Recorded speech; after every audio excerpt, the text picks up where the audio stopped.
हिंदू मज़हब की शुरुआत कहाँ से हुई? हिंदू मज़हब जो चला है वो आदम सफ़ीउल्लाह से चला है। आदम सफ़ीउल्लाह से ही हिंदू मज़हब निकला है। आदम अलैहिस्सलाम के दो बेटे, एक हाबिल और दूसरा काबिल। हाबिल ने जब काबिल को कत्ल कर दिया, काबिल को शहीद कर दिया।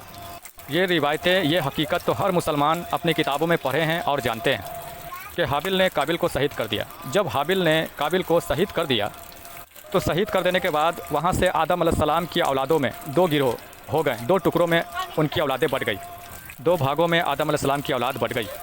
जब आदम अलैहिस्सलाम की औलाद दो गिरोह में, दो टुकड़ों में बँट गई तो वहाँ से एक जो टुकड़ा था, एक जो गिरोह था वो आदम अलैहिस्सलाम के साथ जुड़ गई। जो गिरोह आदम अलैहिस्सलाम के साथ जुड़ गया था वो कलमा पढ़ती थी, कलमा ला इलाहा इल्लल्लाह आदम सफ़ीउल्लाह, यानी कि आदम के नाम का कलमा पढ़ती थी। और जो गिरोह हाबिल के साथ जुड़ गया था उसने सोचा कि मैं भी अल्लाह से राब्ता कायम करूं, अल्लाह से ताल्लुक़ जोड़ूं। तो उसने सोचा कि अपने बाप की तरह मैं भी अल्लाह के कलमा पढ़ूं, अल्लाह के नाम का कलमा पढ़ूं।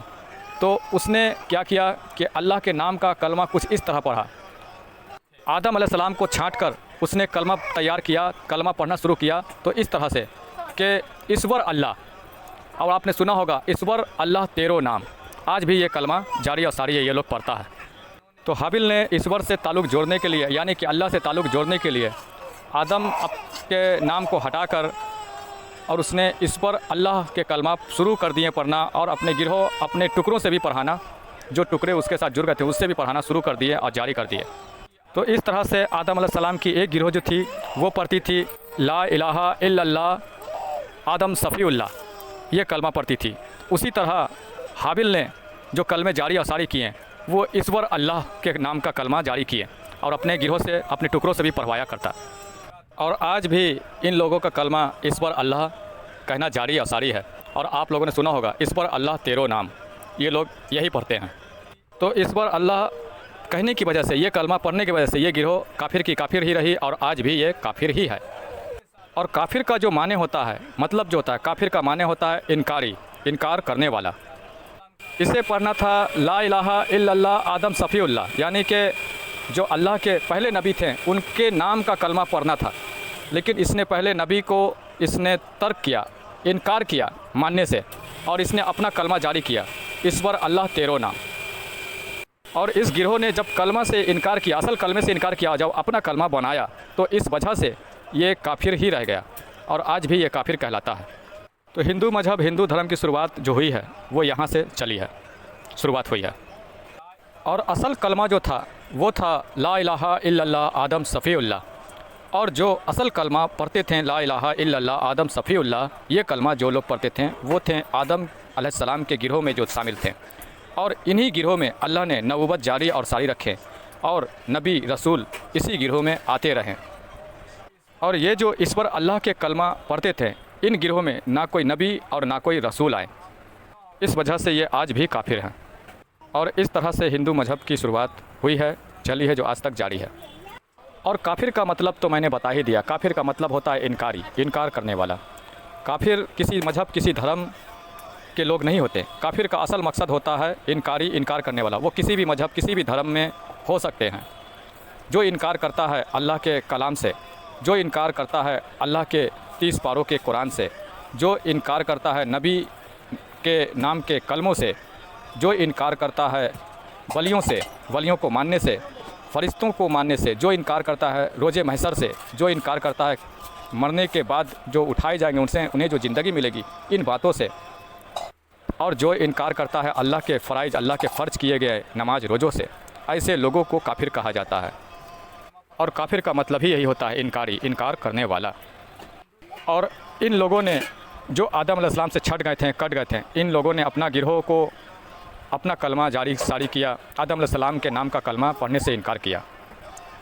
और जो आदम अलैहिस्सलाम से जुड़ कर रहे हैं उन लोगों ने ला इलाहा इल्लल्लाह आदम सफ़ीउल्लाह ये कलमा ही पढ़ा। और यही लोग ईमान पर रहे हैं और इन्हीं लोगों में अल्लाह ने नबूवत जारी और सारी रखी और नबी रसूल इन्हीं गिरोह में आते रहे। और जिन लोगों ने नबी को मानने से, नबी के कलमे, नबी के नाम के कलमे पढ़ने से इनकार किया, इन लोगों में अल्लाह ने ना नबी भेजे ना रसूल भेजे। और इस तरह से हमारे आका, हमारे मौला नबी पाक सल्लल्लाहु अलैहि वसल्लम की आमद हुई। और हुजूर नबी पाक सल्लल्लाहु अलैहि वसल्लम के बाद अल्लाह रब्बुल इज़्ज़त ने वलियों का सिलसिला जारी रखा। और जिन लोगों ने वलियों से कट गए, वलियों से दूरी इख्तियार कर लिया, जो वलियों को सिर्फ मानने तक ही महदूद रहे हैं, और कितने तो फ़िरके वली अल्लाह को मानते भी नहीं हैं, जो वलियों से कट गए, छट गए, दूर हो गए। ऐसे लोग काफिर तो नहीं हुए, पर इनका नफ्स आज भी काफिर और मुनाफिक ही रहा। इनके अंदर नफ्स है जो इन्हें गुमराह करता है, इन्हें हिर्सो हसद लालच का शिकार बनाता है, इन्हें बुराई की तरफ, तकब्बुर की तरफ ले जाता है। और इसी नफ्स की वजह से ये लोग आज 72-73 फ़िरक़ों में तकसीम हो गए। ऐसे लोग आज भी, इन लोगों के नफ्स काफिर और मुनाफिक ही बने रहें। ऐसे लोगों की नफ्स आज भी काफिर और मुनाफिक हैं। भले वो नमाज़ पढ़ते हैं, भले वो चेहरे पे अपने दाढ़ियाँ रखते हैं, सर पर इमामे रखते हैं और जाहिदो पारसा बने फिरते हैं, लोगों से इज्जत और शोहरत हासिल करते हैं, लेकिन असल चीज़ जो है वो इनके अंदर बैठी है, वो है नफ्स अम्बारा, शैतान इब्लीस का जरसूमा। वो नफ्स, उस नफ्स के ऊपर इन्हें काम करना था और उस नफ्स को इन्होंने तवज्जो ही नहीं दिए, ध्यान नहीं दिए, और ना उस नफ्स को पाक करने की कोशिश की, ना उस नफ्स को कलमा पढ़ाया, ना उस कल्ब को अल्लाह के जिक्र में लगाया। सिर्फ महदूद ये ज़ुबानों की तालीम और ज़ुबानों की तकरीरें बयान करना और ज़ुबान से कलमे पढ़ना, इसी तक महदूद रह गए। और असल चीज़ जो शैतान नफ्स था वो अंदर बैठा था, जो इन्हें हिर्सो हसद का शिकार बनाता रहा, इन्हें लालच की ओर, तकब्बुर की ओर धकेलता रहा, और जिस कारण से ये 72-73 फ़िरक़ों में बढ़ गए। तो ऐसे लोगों के जो अंदर नफ्स की वजह से हिर्सो हसद, बुग़्ज़, बुराई, कीना, नफ़रतें, हिकारतें किसी को देखकर करना, ये सब बनी रही, तकब्बुर इनके अंदर बना रहा इनके नफ्स की वजह से।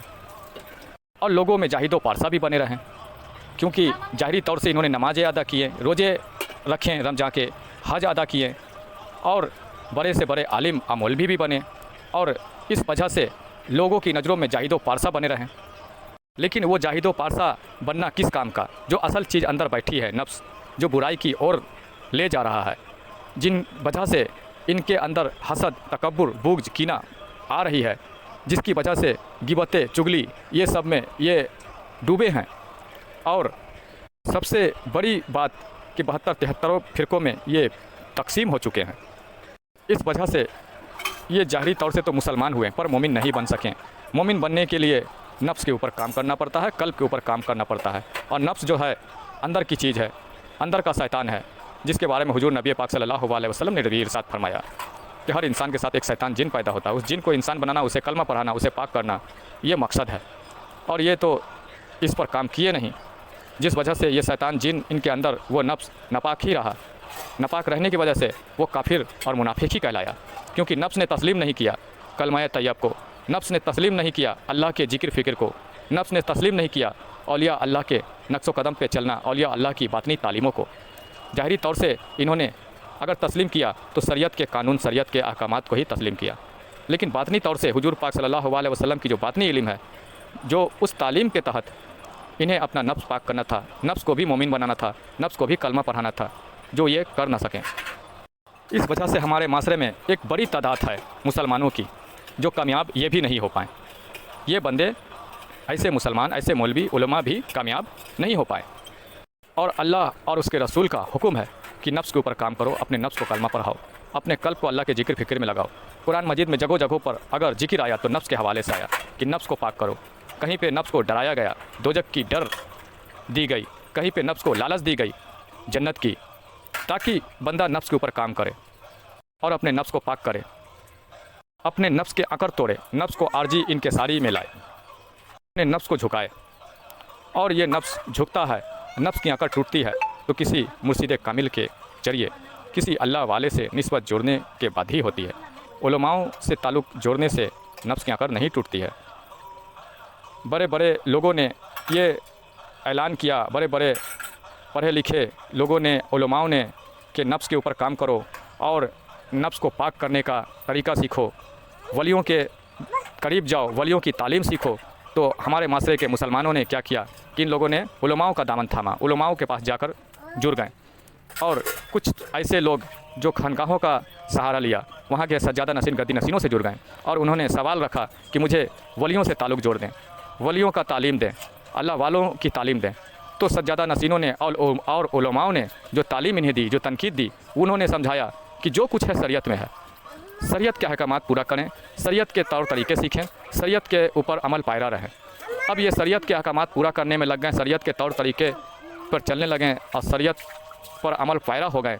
और एक रोज़ ऐसा आया कि ये लोग खुद को ही वलीउल्लाह समझने लगे और ख़ुद को बड़े बड़े मर्तबे के मालिक बताने लगे, जताने लगे।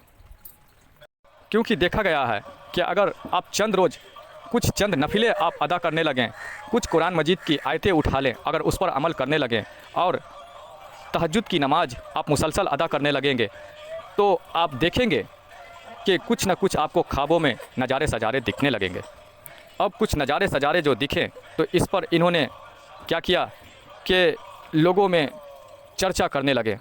अगर चर्चा ना किए तो एक दिलों में अपने एक भरम पाल ली कि मुझे बड़े मर्तबे पर पहुंचा दिया गया है, मैं किसी मर्तबे का मालिक बन गया हूं, और ख़ुद को औलिया अल्लाह से जोड़ने लगें, ख़ुद को अपने आप को कुछ खास मानने लगें और जानने लगें। और इस वजह से हुआ यूँ कि इनके अंदर एक तकब्बुर जन्म लिया और इनके अंदर की बैठी नफ्स और शैतान वो तो टस से मस नहीं हुई, ज़रा सा हिली भी नहीं उसके ऊपर, क्योंकि ये कामें नहीं किए। नफ्स की तरबियत कल्ब को अल्लाह के जिक्र में लगा